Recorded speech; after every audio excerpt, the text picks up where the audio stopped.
Okay, we all know what the politically correct responses are when a social issue comes up, right? You know what you're expected to say.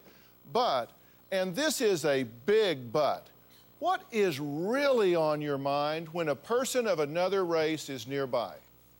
Now, you're about to see and hear what bugs different races the most about how people respond to them. Now, maybe if we know what these things are, we can act to ease the tension a little bit. It bothers me that because I'm Latin, people automatically assume I'm an illegal immigrant. I can't stand that because I'm Asian, people assume that I know karate. Because I have blonde hair and light eyes, I'm automatically a racist. What I hate is when I speak properly, people say I'm white. We gathered a group of folks of various ethnicities to talk about this issue. Comedian and writer Paul Mooney, comedian and actress Kate Rigg, USC Assistant Professor of Sociology Aman Emeka, civil and family attorney and women's advocate Harvard lawyer Areva Martin, comedian Manny Maldonado, and Michael Graham, a conservative radio talk show host from Boston's 96.9 WTKK. Now, you may wonder, why do you have a few comedians up here? I'm going to tell you why. Because they write commentary. They are the ones that are sometimes brave enough to talk about what's going on when others may not necessarily be. I think there's a difference between putting cornrows in your hair and wearing a hairstyle and the entire Spanish Olympic basketball team pulling their eyes to say we're going to China. There's a big difference, you know? One, maybe him just rocking the style for whatever misguided reason, but you can't put him in police jail just for being a fashion criminal. But you can't. He's being forced to conform to other cultures. I try to be politically correct. I try not to discriminate. But when I feel like it's affecting my life, my values, my ethics, and the way I was brought up in America, it's very disheartening.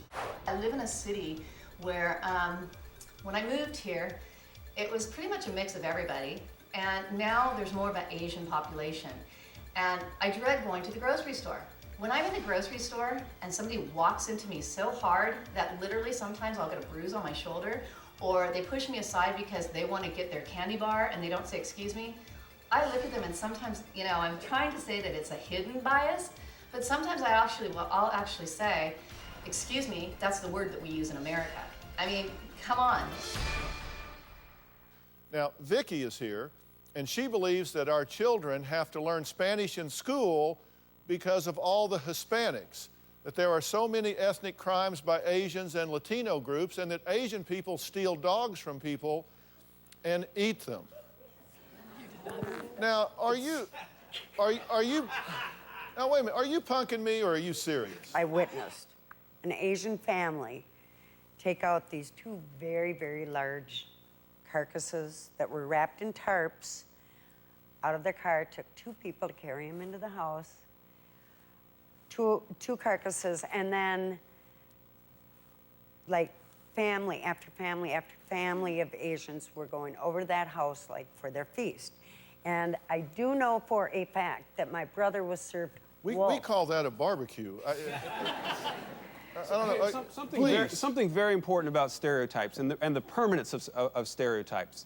How many times have we seen Asian families going to eat hamburgers? How many times have we seen Asian families going to eat pizza?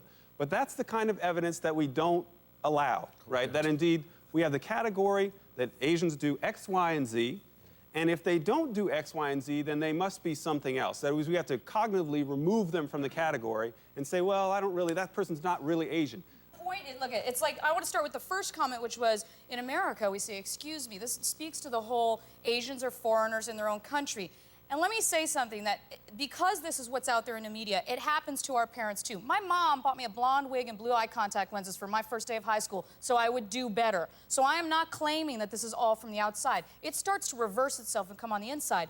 But like dog, wolf, one of Siegfried and Roy's tigers, it doesn't matter, because the point is that you can't be like, therefore Asian people eat dogs. That's like me saying white people are all serial killers. White people all have hoods. Like, that's not how you learn about a people. You know, I don't know what your situation is. I don't really want to know particularly. But, I mean, this is the thing about Asian Americans. I have to say this because it's so important, that hidden bias is the hallmark of racism against Asian Americans. That's it. I have a like, you've question. defined it, hidden bias, because there isn't, you know, the same levels of violence. There isn't the same sort of debate out in the media.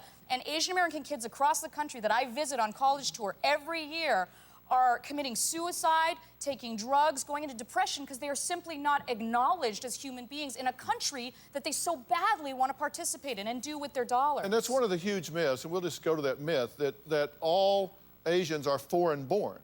Or Chinese.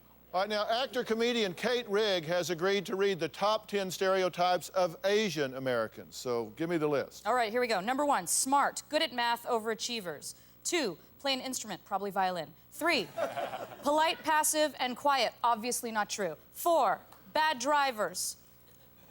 5, antisocial. 6, males have small penises, not true. 7, Asian women are exotic, only when we want to be. 8, strict families. 9, do not speak English properly. Do not speak English properly. Nice, Kate. Do not speak English properly and are all foreign-born. 10, eat cats and dogs. Okay, now, cats, too? Chinese cats, Filipinos, dogs, Chinese I think cats, is how it Filipinos. goes. I think All right, that's and we something- talked about that myth. Do you think you have a bias or a prejudice? I definitely have a bias. I definitely have a bias. Okay, and you were saying in America, we say, excuse me? You know, like he said, the thing about when people move over off the sidewalk when he is around. Okay, I do that when I'm walking every morning a 3-mile walk when I see an Asian person coming at me because they won't move and they literally will run into you. And if you don't say excuse me to them, they'll give you a dirty look. And that's how it is every morning when I go for a walk. So that's bad manners. And that No, has I nothing think to do it's with bad nationality or ethnicity Right. or race. That's bad manners. It's bad And if manners. you feel like that, you know,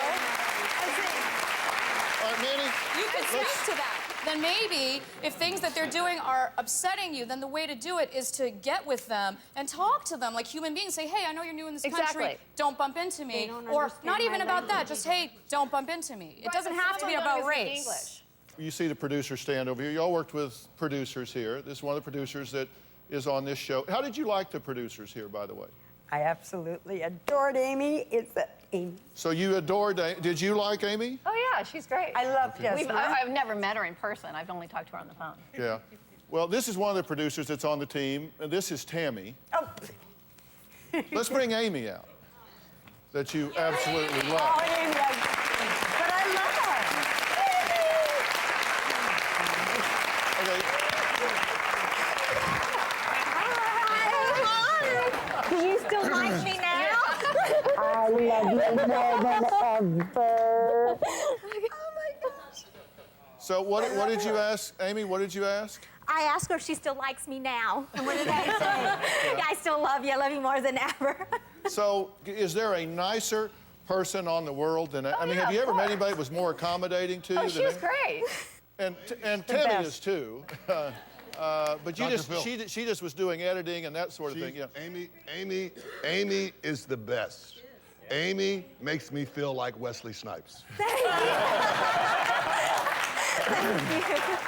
And everybody says that about. And you've been here how long? This is my 5th season with you. Yeah, this is Amy's Yeah. 5th season. She's been Yeah. here a long, long time. Yes.